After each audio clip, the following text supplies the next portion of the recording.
kasih dengan Tuhan. Kita bersyukur karena kasih dari kebaikan Tuhan. Sebab ini kita mau menyatukan hati kita untuk memuji menyembah Tuhan dan juga bersekutu dengan firman-Nya. Mari kita sama-sama bangkit berdiri, kita nyanyikan pujian Dia Peliharaku, Dia Peliharaku.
Bersukacita di hadapan hadirat-Mu Bapa, sebab telah terbukti rahmat anugerah kasih setia Tuhan yang nyata dan berlimpah dalam kehidupan kami. Jika kembali kami ada sebagaimana kami ada saat pagi hari ini, dan keberadaan kami kembali dapat memuji, menyembah, mensekutukan hati kami untuk mengucap syukur atas segala rahmat Tuhan. Ini menjadi bukti bagi kami betapa besar dan sempurnanya kasih setia Tuhan. Terimalah pujian penyembahan yang kami naikkan sebagai ungkapan syukur dan terima kasih kepada kami kepadamu. Kami juga Tuhan berdoa untuk seluruh jemaat Tuhan dimanapun berada. Saat ini kami menyelenggarakan ibadah bersama, namun di tempat yang berbeda. Biarlah Tuhan juga mengurapi, memberkati ibadah mereka di tempat masing-masing dengan penuh syukur, pujian, penyembahan kepada Tuhan. Kami mengucap syukur dan kami siap untuk beribadah, memuji, menyembah Tuhan melalui beberapa buah pujian yang akan kami naikkan di tempat ini. Dalam nama Tuhan Yesus Kristus, hamba panjatkan segala doa ini. Haleluya. Amin. Puji Tuhan. Ibu bapak saudara terkasih, kita perlu menyiapkan diri dimanapun kita berada di tempat masing-masing, atau juga ada beberapa orang di tempat ini. Mari kita menyatukan hati kita untuk menyembah Tuhan. Sebentar pimpinan pujian akan dilayani oleh Ibu Dian. Saya persilakan.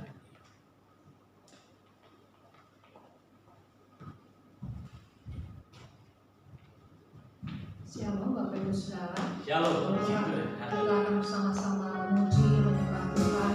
Kita naikkan pujian Bapa, Engkau sungguh baik.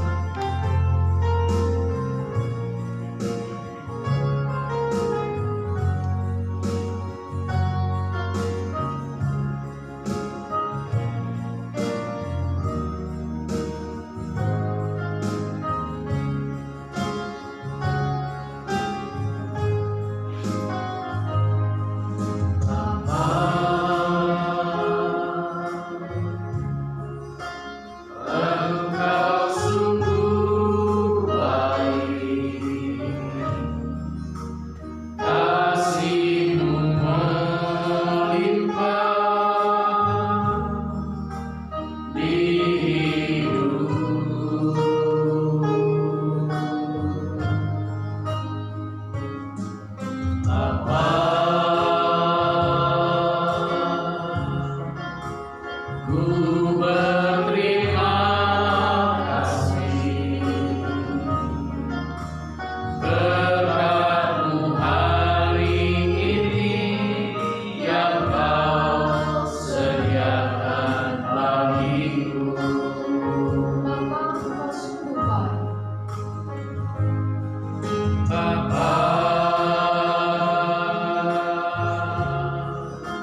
seluruh kehidupan kita dari Amin. tahun ke tahun. Kita akan sambung pujian kita dengan pujian berikutnya.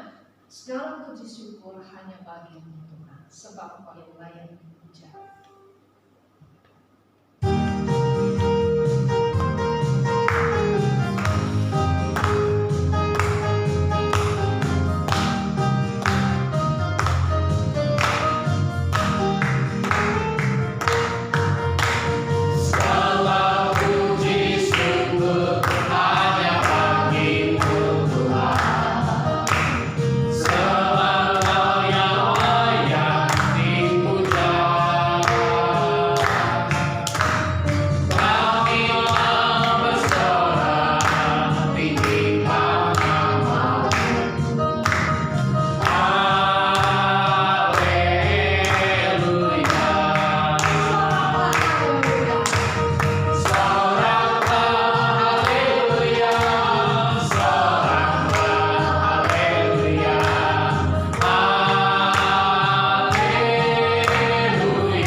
Kita mau katakan, Tuhan, Engkaulah pengharapanku. Di dalam keadaan apapun, Dia tetap perlindungan kita, Dia tetap pengharapan kita yang memberikan kita kekuatan. Tuhan, Engkaulah pengharapan.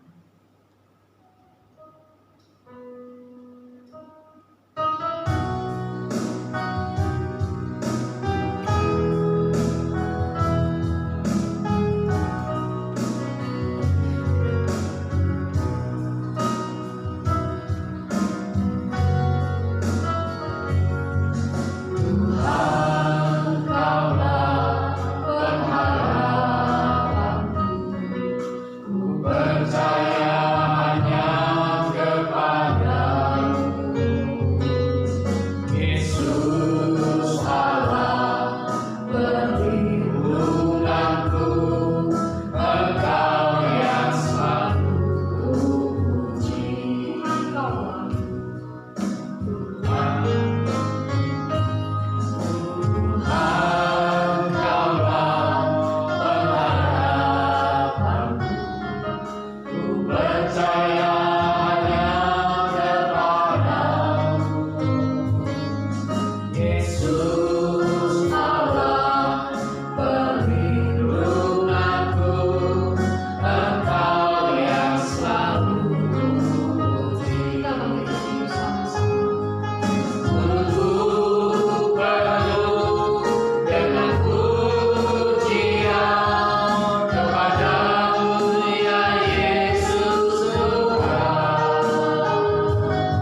saya undang Bapak Timotius Ulia berdoa bagi kami.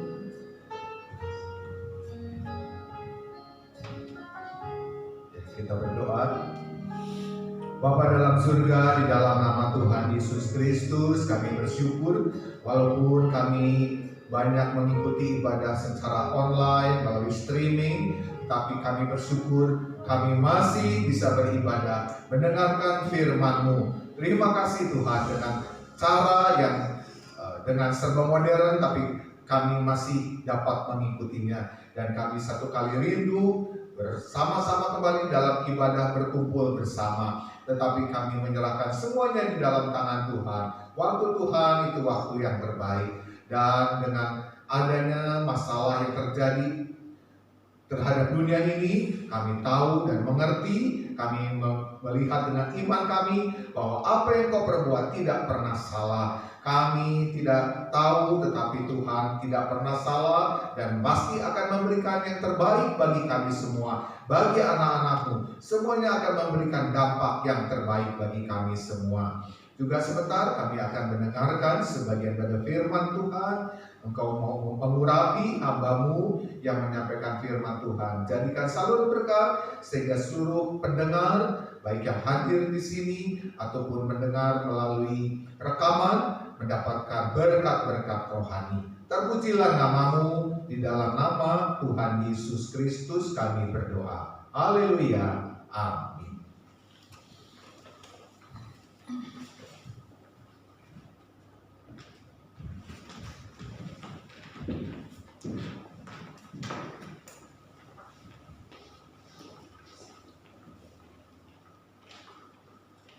Shalom Ibu Bapak Saudara terkasih di dalam Tuhan. Kembali kita memasuki persekutuan dengan firman Tuhan yang kita menjalani tema yaitu bertekun dalam iman dan kasih, menanti kedatangan Tuhan yang sudah sangat dekat. Ya, bagaimana kita menyikapi, meresponi hal yang seperti ini?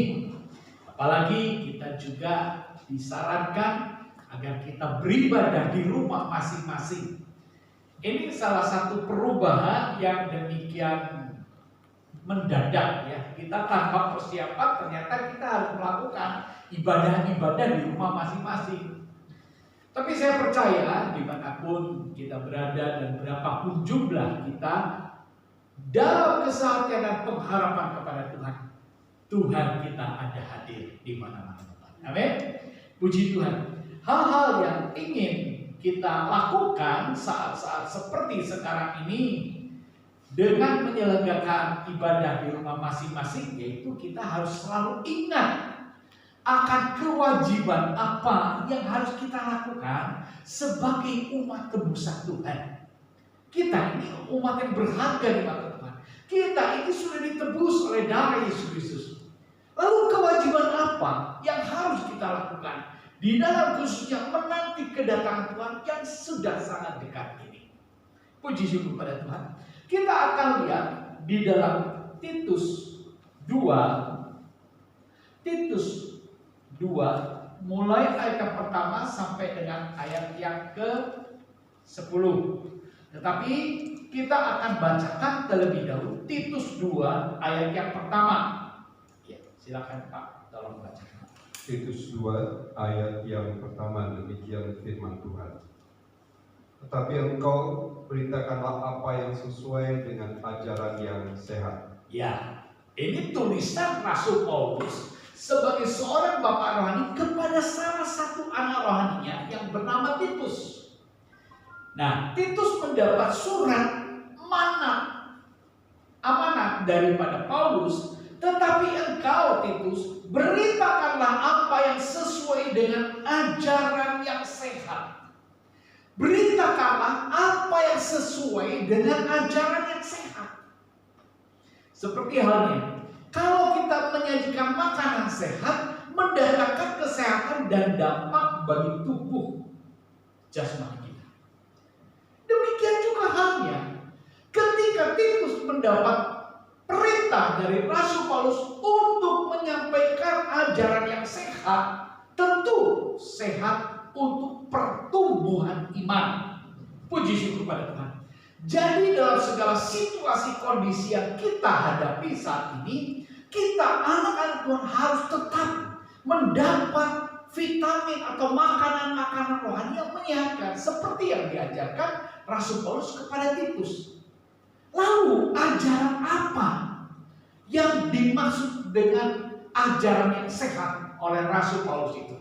Kalau kita lihat di dalam Titus 2 mulai ayat yang ke-11 sampai dengan 14, tolong Pak bacakan. Titus 2 ayat yang 11 sampai 14. Demikian firman Tuhan. Karena kasih karunia Allah yang menyelamatkan semua manusia sudah nyata. Ia mendidik kita supaya kita meninggalkan kefasikan dan keinginan-keinginan duniawi, dan supaya kita hidup bijaksana, adil, dan beribadah di dalam dunia sekarang ini, dengan menantikan penggenapan pengharapan kita yang penuh bahagia dan penyataan kemuliaan Allah yang Maha Besar dan Juru Selamat kita Yesus Kristus, yang telah menyerahkan dirinya bagi kita untuk membebaskan kita dari segala kejahatan dan untuk menguduskan baginya suatu umat kepunyaannya sendiri yang rajin berbuat baik. Nah, itulah yang dimaksud oleh Rasul Paulus, ajaran sehat yang harus disampaikan oleh Titus. Puji syukur pada Tuhan. Ajaran sehat apa? Yaitu karena kasih karunia Allah yang menyelamatkan semua manusia sudah nyata. Ajarkan ajaran sehat, yaitu tentang kasih karunia keselamatan yang sudah nyata, yang Allah anugerahkan melalui penebusan Yesus Kristus.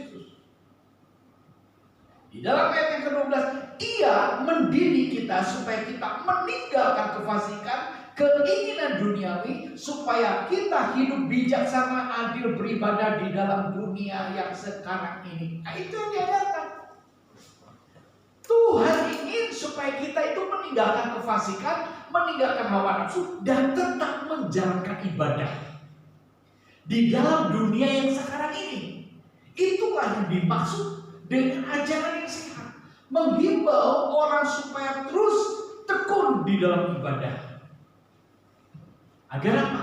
Tetap bertumbuh di dalam iman. Ayat yang ke-13, dengan menantikan penggenapan pengharapan kita yang penuh bahagia dan penyataan kemuliaan Allah yang Maha Besar dan Juru Selamat kita Yesus Kristus. Ini ajaran sehat menumbuhkan iman, sehingga dimanapun kita berada, situasi kondisi yang kita alami sekalipun berat, tetapi kita sebagai umat besar yang sangat berharga di mata Tuhan memiliki pengharapan. Pengharapan apa? Pengharapan akan penggenapan pernyataan kemuliaan Allah yang besar dan Juru Selamat kita Yesus Kristus. Di dalam ayat yang ke-14 dikatakan, yang telah menyerahkan dirinya bagi kita untuk membebaskan kita dari segala kejahatan dan menguduskan bagi dirinya suatu umat kepunyaannya sendiri yang rajin berbuat baik. Wah, ini pengajaran sehat yang dimaksudkan. Jadi Titus sebagai hamba Tuhan punya tugas seperti ini. Kita ini beberapa orang di sini ini adalah pelayan-pelayan Tuhan. Kita ini punya tugas. Saya juga termasuk yang punya tugas. Apa? Menyampaikan ajaran sehat ini. Nah, lalu kita renungkan. Kepada siapa kita sampaikan ini? Kepada siapa kita sampaikan ini? Kita lihat di dalam Titus 2 ayat yang ke-2. Tolong baca apa? Demikian firman Tuhan. Laki-laki yang tua hendaklah hidup sederhana, terhormat, bijaksana, sehat dalam iman, dalam kasih dan dalam ketekunan. Nah, diajarkan kepada siapa? Kepada bapak-bapak, laki-laki yang tua. Ini yang harus diajarkan, dinasihatkan, diingatkan kembali kepada mereka. Supaya apa? Supaya mereka hidup terhormat, bijaksana, sehat dalam iman, dalam kasih dan dalam ketekunan. Kepada bapak-bapak, kepada pria-pria, kita diajarkan untuk mengajar, tetapi kita harus belajar untuk bisa mengajar. Jadi sekali sekalipun ini tugas buat Titus, tapi Titus pun otomatis harus belajar. Bagaimana kita bisa mengajar kalau tanpa belajar? Tidak mungkin. Dari sebab itu kita harus belajar supaya kita bisa mengajar. Ini sistem pola pemuridan yang Tuhan sudah lakukan. Dan banyak gereja melakukan pemuridan melalui konser dan lain sebagainya, melalui PPL dan lain sebagainya. Dan pada kesempatan ini kita semua diingatkan, walaupun kita sudah beberapa kali tidak bisa menyelenggarakan ibadah raya, tetapi kita harus ingat terus kita punya kewajiban. Kita pengurus, kita pelayan-pelayan Tuhan, kita ajarkan kepada mereka, para orang Tuhan. Nah, lalu bagaimana dengan pola hidup atau ibadah di rumah saja?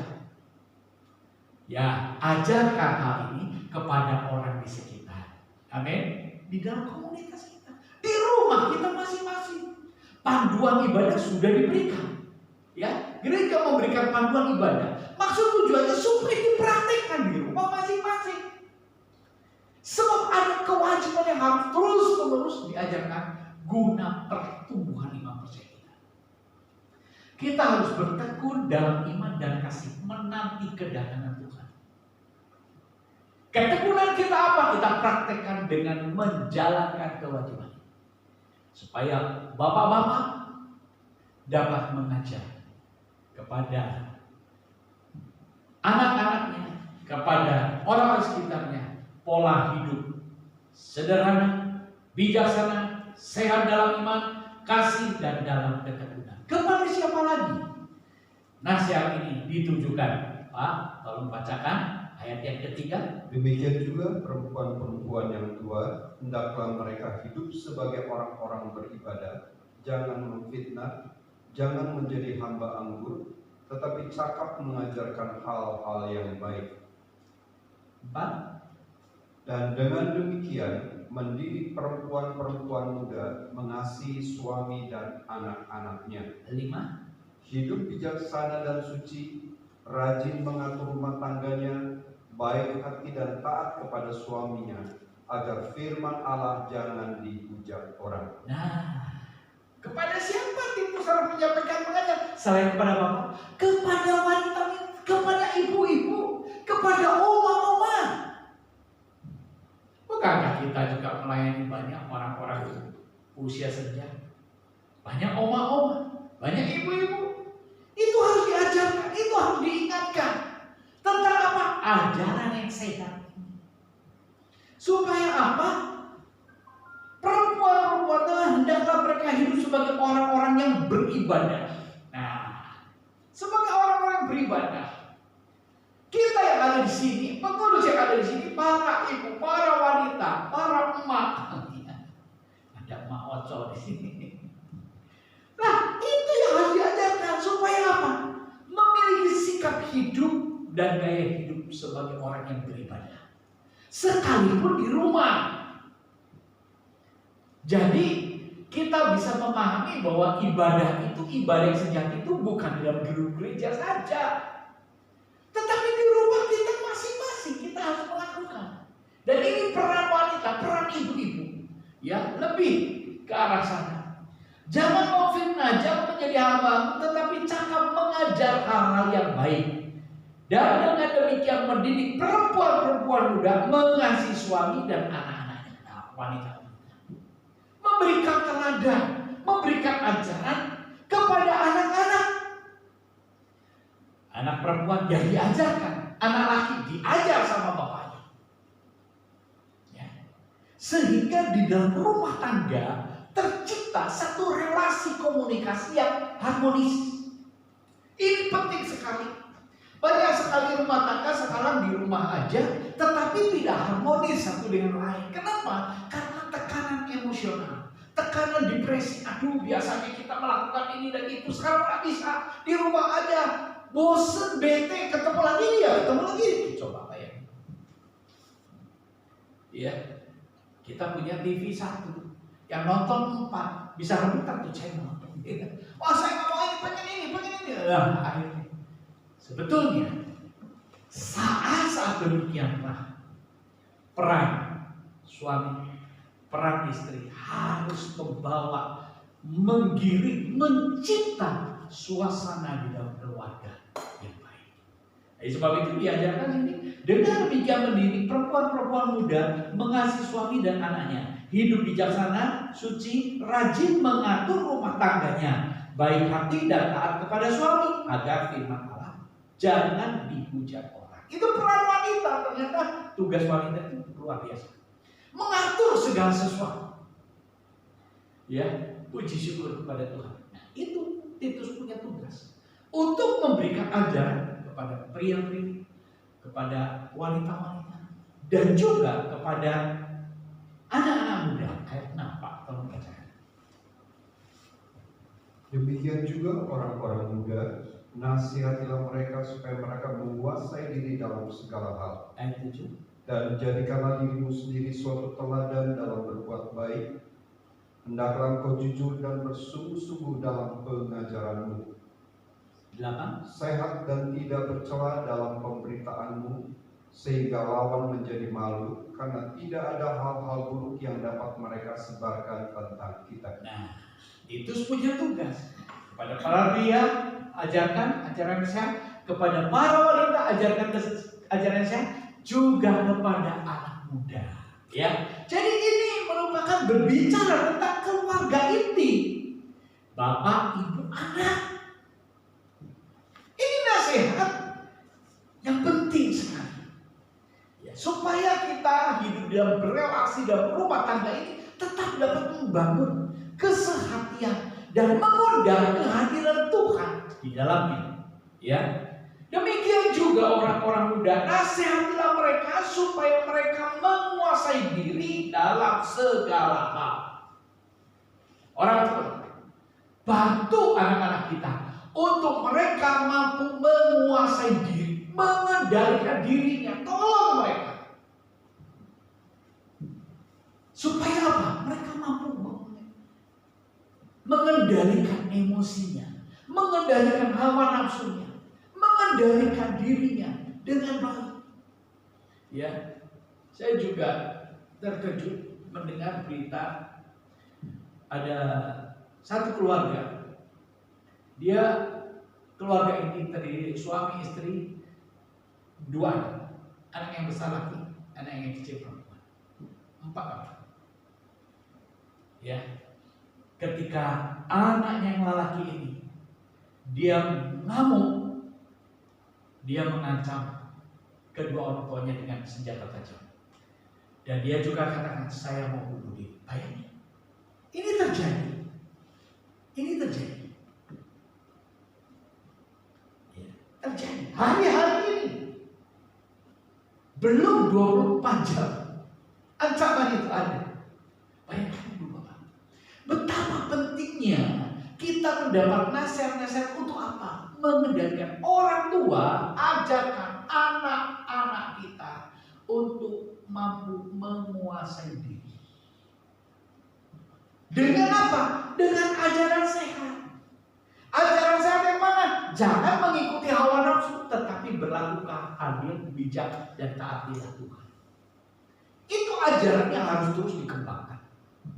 Kalau tidak, kita bisa kecewa, kita bisa menyesal jika anak-anak yang Tuhan percayakan ada di dalam naungan didikan kita tidak menjadi satu pribadi yang baik. Ini menjadi satu beban tersendiri. Dari sebab itu, ini ajaran-ajaran sehat harus terus digaungkan. Ini kebiasaan ibadah dalam rumah tangga harus terus dibangkitkan. Nah, lalu di dalam ayat-ayat yang tadi kita baca, dalam ayat yang ke-7, jadikanlah dirimu suatu teladan dalam berbuat baik. Hendaklah kau jujur, bersungguh-sungguh dalam pengajaran, sehat dan tidak bercela dalam pemberitaanmu, sehingga lawanmu menjadi malu, karena tidak ada hal-hal buruk yang dapat mereka sebarkan tentang kita. Di dalam ayat 7 dan 8 itu seolah-olah Rasul Paulus mengingatkan lagi ini. Titus, ingat ya, kamu harus jaga ini. Kamu harus jadi teladan. Kamu harus tetap menjaga agar pengajaranmu itu pengajaran yang tidak mendatangkan cela dan cemar. Memang sekarang ini kita bisa ya mendengar khotbah dari siapapun, dari manapun kita bisa dengar.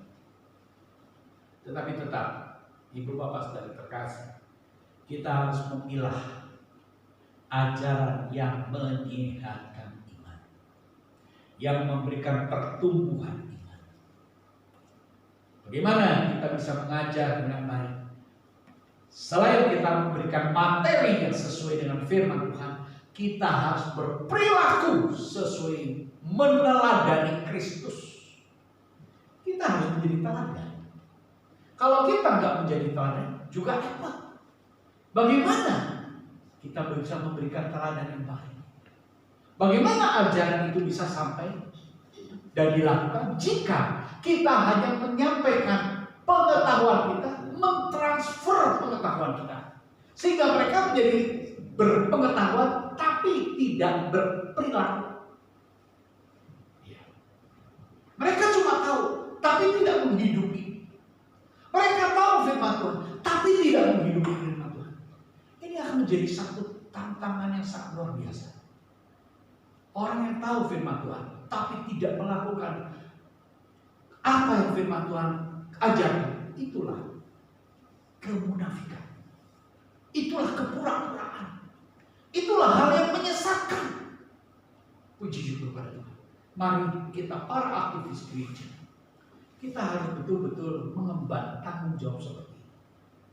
Bertekun dalam iman dan kasih. Itu yang kita ajarkan kepada jemaat.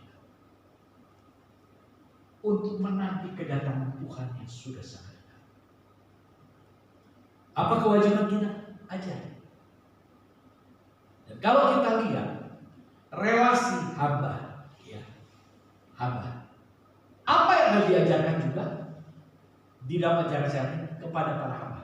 Ayat 9 dan ayat 10. Hamba-hamba hendaklah taat kepada tuannya dalam segala hal dan berkenan kepada mereka. Jangan membantah, jangan curang, tetapi hendaklah selalu tulus dan setia, supaya dengan demikian mereka dalam segala hal memuliakan ajaran Allah juru selamat kita. Nah, ini juga itu juga bertugas, bukan hanya keluarga itu, tetapi juga kepada hamba. Dan mungkin juga dalam keluarga ini ada berstatus hamba, pekerja. Ya, karena keluarga ini ada ayah, ibu, anak. Nah, mungkin ayahnya juga selain sebagai pemimpin dalam keluarga, dia juga sebagai hamba. Nah, ini diajarkan. Hamba-hamba hendaklah taat kepada tuannya dalam segala hal dan berkenan kepada mereka, jangan membantah. Jangan curang, tetapi hendaklah selalu tulus dan setia. Ketulusan dan kesetiaan ini menjadi satu ikon. Anak-anak Tuhan punya ketulusan, punya kesetiaan. Tuhan sangat senang dengan orang yang tulus hatinya dan setia, supaya dengan demikian mereka dalam segala hal memuliakan ajaran Allah juru selamat. Oh, itu. Ya, jadi Titus punya tugas memberi nasihat kepada bapak-bapak, kepada ibu-ibu, kepada anak, dan juga kepada pribadi yang berstatus sebagai hamba atau pekerja. Saat ini memang banyak orang-orang di PHK atau bekerja di rumah, tetapi tetap perlu ditunjukkan integritas, ketulusan, kesetiaan, kejujuran di dalam bekerja, supaya kita tidak mempermalukan nama Allah, tetapi memuliakan nama Allah. Itulah tugas daripada kita pelayan-pelayan Tuhan.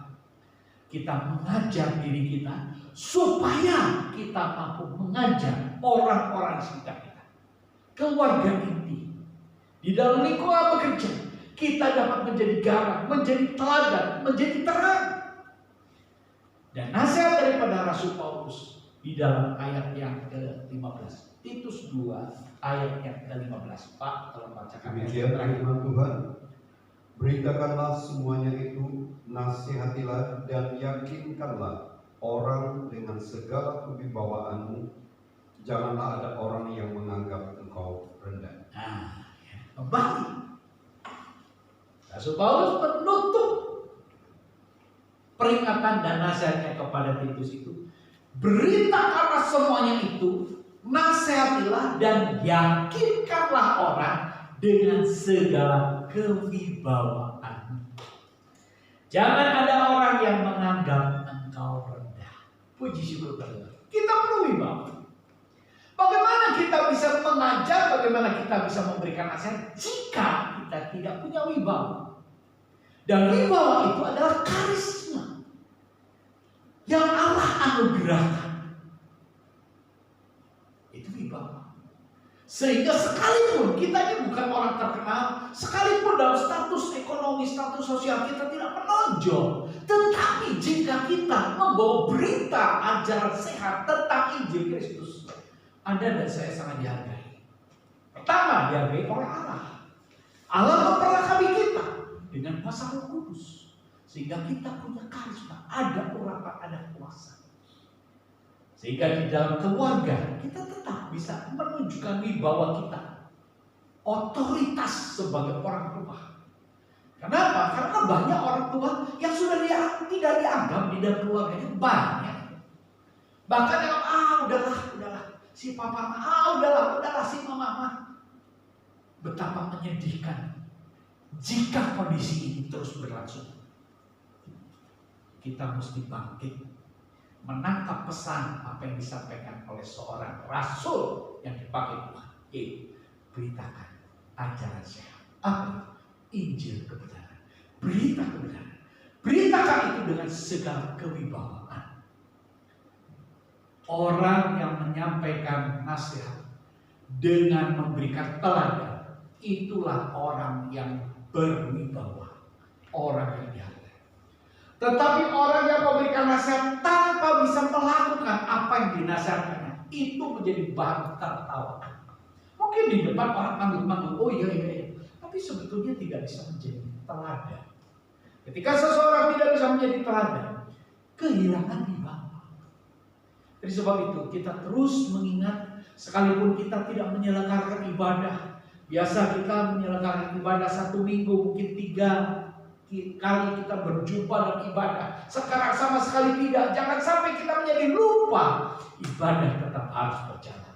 Bertekun dalam iman dan kasih, menanti kedatangan Tuhan yang sudah sangat dekat. Dengan cara melakukan kewajiban kita sebagai umat manusia. Puji syukur pada Tuhan, renungan tidak dipanjangkan.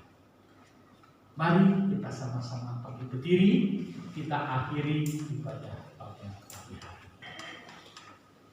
Kami mengucap syukur kepada Bapa. Semua terjadi karena bukti rahmat dan kasih setia Tuhan. Jika kami ada sebagaimana kami ada di tempat ini, dan juga sebagaimana sidang jemaat Tuhan yang tinggal di rumah masing-masing, dalam lindungan berkat pemeliharaan kasih sayang Tuhan, Engkau memberkati mereka itu juga semua. Sertai mereka, jaga, pimpin, lindungi mereka. Mungkin ada di antara mereka sidang jemaat Tuhan yang dalam pergumulan karena masalah ekonomi, masalah kesehatan, masalah rumah tangga, masalah pekerjaan, masalah pergaulan, dan juga masalah pelayanan. Dari tempat ini hamba panjatkan doa, jadilah kehendak Tuhan atas setiap pribadi mereka masing-masing. Sebab hamba percaya kehendak Tuhan itu baik, sempurna adanya, mendatangkan kebaikan bagi umat milik Tuhan dimanapun berada, dan selalu mendatangkan kemuliaan bagi nama Bapa di surga. Tuhan tolong kami juga bersatu berdoa bagi bangsa Indonesia, bangsa yang Tuhan sangat cintai dan kasih. Kepadamu ya Bapa, kami mau menyerahkan seluruh bangsa Indonesia ini ke dalam pimpinan tangan kuasa Tuhan. Biarlah kedaulatan Allah dinyatakan dengan memberikan hikmat, kebijaksanaan, akal budi kepada para petinggi pemerintahan di Indonesia ini, sehingga para pemimpin kami menghasilkan program-program, aturan-aturan, keputusan-keputusan sesuai dengan hikmat marifat daripada Tuhan. Dan biar seluruh jajaran pemerintah dimanapun berada yang tersebar di seluruh penjuru Indonesia dapat melaksanakan aturan keputusan yang sudah diselenggarakan, diputuskan dengan sebaik-baiknya dan dengan kekuatan yang daripada Tuhan. Sehingga dengan demikian kami percaya bangsa ini akan terpimpin dan lolos keluar dari masa-masa sukar yang saat ini sedang melanda. Kami percaya Tuhan tidak pernah tinggal diam. Tuhan terus bekerja. Kami berseru, jadilah kehendak Tuhan atas bangsa kami. Sebab kami percaya kehendak Tuhan itu sempurna, baik bagi bangsa kami, dan selalu mendatangkan kemuliaan bagi nama Bapa di surga. Selamatkan bangsa kami ya Bapa, di dalam anugerah dan kasih setia Tuhan. Terima kasih Tuhan. Terima kasih Bapa untuk segala kasih dan bukti kebaikan Tuhan. Sebelum kita akhiri pada ini, mari saya mengundang Ibu Bapak untuk kita menadahkan tangan. Kita mau terima berkat daripada Allah. Ibu Bapak dan saudara-saudara terkasih, terima segala berkat daripada Allah Bapa. Sebab Dialah sumber segala sesuatu. Dialah pencipta, penguasa, penentu, pengendali segala sesuatu. Terimalah cinta kasih daripada Tuhan Yesus Kristus. Sebab Dialah juru selamatmu, yang mengampuni segala dosa-dosamu, yang menyucikan, membenarkan, dan memperdamaikan engkau dengan kasih Allah Bapa di surga. Sebab itu, hiduplah dalam persekutuan dan Roh Kudus yang akan senantiasa menyertai, mengurapi, memberkati, menjaga, melindungi, memelihara ibu bapak saudara sekalian mulai saat ini sampai Maranatha Tuhan Yesus Kristus datang kembali. Sebab itu terimalah dan bawa pulang segala berkat rahmat kasih karunia dari Bapa di surga. Dalam nama Tuhan Yesus Kristus, hamba panjatkan meralaskan segala-galanya. Haleluya. Amin. Kita nyanyikan pujian syukur. Terima kasih.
Berbeda, yaitu di rumah masing-masing, tetapi biarlah rahmat berkat kasih karunia Tuhan akan terus menyertai kita semua.